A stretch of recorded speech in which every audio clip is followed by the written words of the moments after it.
The environmental history of Taoism. In harmony with the Tao, the sky is clear and spacious. The earth is solid and full. All creatures flourish together, content with the way they are.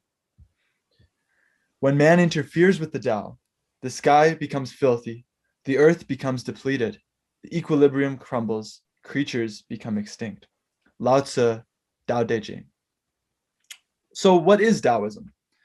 Well, Taoism is a philosophy that emphasizes non interference, non resistance, and harmony with the Tao, which is seen as the eternal, uh, fundamentally mysterious life force that nourishes all beings and all creation. In harmony with the Tao, there is peace, contentment, and happiness. In resistance to the Tao, there is ruin, chaos, and disorder. And Max is going to talk a little bit more about the history of Taoism.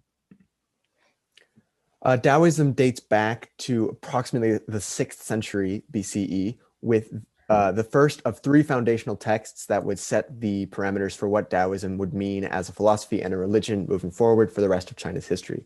Those books are the Tao Te Ching, the Zhuangzi, and the Lizi. Although these books are viewed as the very foundation of the philosophy and the religion, they cannot also be separated from the folk traditions that came before, which is an important point. But once you have the philosophy of Taoism, and then later the religion of Taoism, many scholars, dating back to the Warring States period in the 2nd century BCE, create a distinction between these. But modern scholars see that the philosophy and the religion of Taoism cannot be so easily torn apart because they have mutually influenced each other throughout their entire history. Throughout the history of China, Taoism has been in contention with Confucianism and Buddhism for influence in Chinese society. But specifically in areas of the environment and of metaphysics, it has had more staying power than Confucianism, which concerns itself more with politics and the state than metaphysical questions. Throughout Chinese history, there are some very big examples of Taoism's role in creating a specific sort of political hierarchy and also way of doing things with relation to the environment. So the first one is Zhang Daoling, who basically said that Lao Tzu had crowned him as a celestial master. He conceived of Lao Tzu more as a deity than as the founder of a philosophy. And Zhang Daoling instituted the Tianxi Dao, or the Way of the Celestial Masters, in China in the 2nd century, which was both a religious and a political organization, which had a great deal of power over the regions it controlled. And throughout the centuries, Taoism has had a lot of influence in different dynasties, such as the Tang dynasty, who organized a lot of their policy around the principles of Taoism. Although it did have this power for a long time, around the mid-17th century, Taoism fell out of favor in 3 different periods. In the Qing dynasty, it was viewed as the cause of the failure of the Ming dynasty by the learned literati.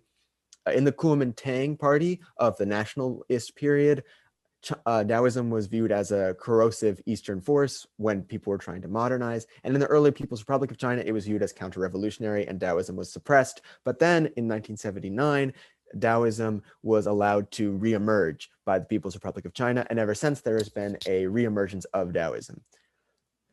Now to cover some of the relationships between Taoism and nature. So there are different words you could translate as nature within Taoism, but none of them fit perfectly. Zuran, for example, means that which spontaneously acts of itself, and Jing meaning region or area, and Tiandi meaning heaven and earth. These concepts all are similar to nature, but the problem here is that you can't really conceive of a Taoist nature as a noun. In Taoism, nature really isn't a noun, it's a verb. Nature is a process of the Tao, or the way.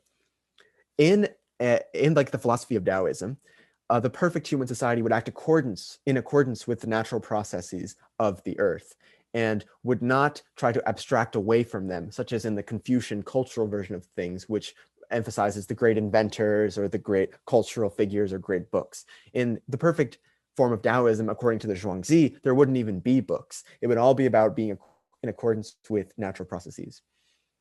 However, this doesn't mean that resource exploitation is prohibited by Taoism. The idea is that each individual needs to be in accordance with the Tao and nature, and that human society in general should be in accordance with processes.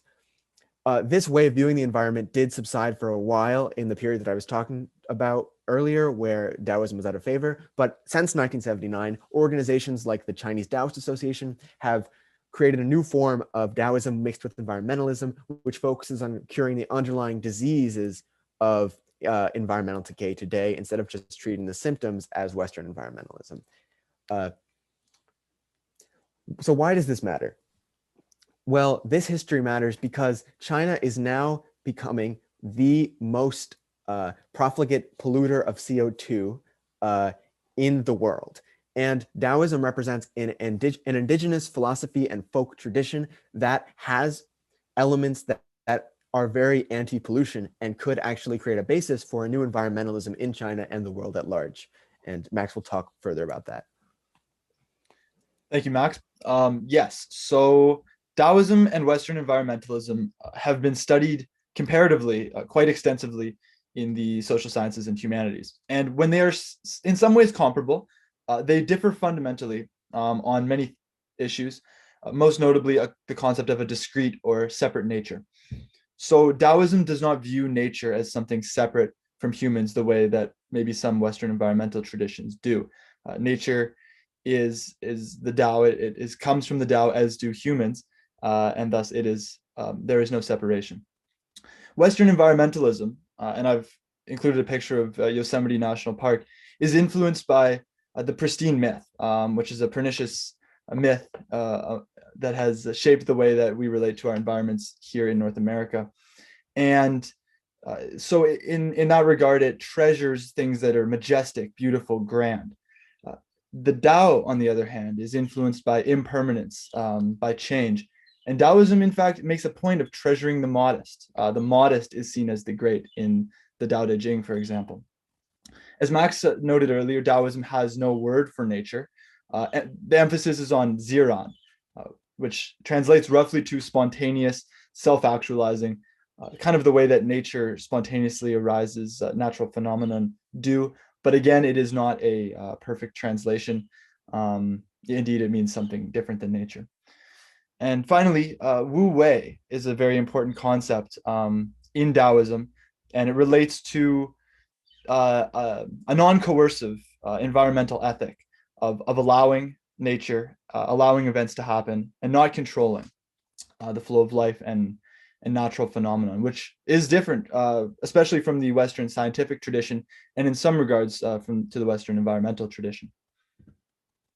So what does Taoism offer environmentalists today? Well, quite a lot, actually. So Taoism in some regards complements a growing body of Western thought, which reinforces that there is no binary between us and our environments. There is no duality, dichotomy. We are our environments, and our environments are us. And that is reflected in the sentiments of the Tao. And it adds a spiritual dimension, perhaps, to something that is already becoming more and more well known within historical, political theory, and scientific circles. In late modernist societies, such as Canada, the United States, a Taoist philosophy can help with reinfusing a sense of mystery into our environmental understandings. Science tells us that we can know everything. The Tao tells us that we cannot. In fact, the Tao tells us that we should let go of any idea that we know anything. Knowledge is harmful in the idea of Taoism. And this was spoken of by an early environmentalist, Henry Thoreau. He spoke of nature as being fundamentally mysterious as well. So it's not completely new to Western environmentalism, but Taoism has a lot to offer. For direct action, you'll see I've included the photo of a climate strike. Wu Wei can be applied in direct action to fully combine and integrate the individual, the protester, with the action in the social movement. In Wu Wei, the subject and the object merge. There is no duality between the action and the person who is taking that action. Some people liken it to an athlete being in the zone. So with protest, the individual can become the movement, acting in accordance with Wu Wei, or non-action, effortless action. Furthermore, as our environment changes drastically under the stresses of climate change, we need an environmentalism that goes beyond nostalgia and embraces change. And the way of Taoism offers a pathway towards that. Finally, there is a profoundly non-reductionistic approach to Taoism that brings us all together under a life force that is a mystery, and it may offer a pathway to both inner peace and potentially a pathway towards environmental harmony, in accordance with the principles of the Tao. Yes. In conclusion, here is our primary thesis. Taoism has fundamentally shaped Chinese attitudes towards the natural environment throughout history, and a Taoist approach to ecology contrasts greatly from Western traditions of environmentalism, and this approach has much to offer the environmental movement today. Thank you. We're excited. Photo cited.